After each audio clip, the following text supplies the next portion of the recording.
Le programme École en fleurs, c'est un programme qui existe depuis près de 15 ans, qui dessert une clientèle qui a une déficience intellectuelle moyenne de 13 à 21 ans.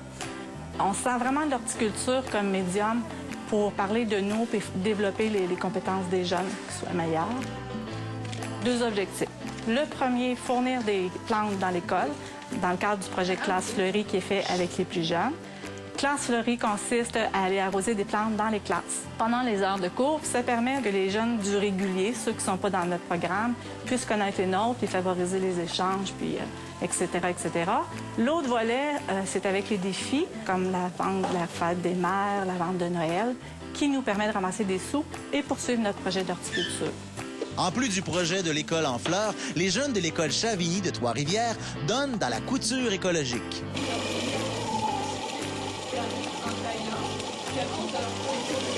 Parfois, je dessinais, puis quand j'ai compris ça, qu'il y avait un cours là-dessus, bien moi, ça m'a tenté d'aller voir ça. La couture écologique, c'est...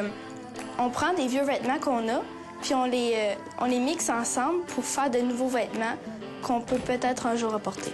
J'ai confectionné une sacoche. J'étais allée chercher mes tissus à la tuque, dans un marché aux puces. Celle-ci, je l'ai faite à partir de vêtements de déguisement, de robes de mariée. C'était un voile que j'ai simplement mis sur une tête d'oreiller. Donc c'est là qu'on voit que c'est vraiment récupérer nos vêtements. Les établissements Vert Brundtland vont au-delà de leur mission environnementale.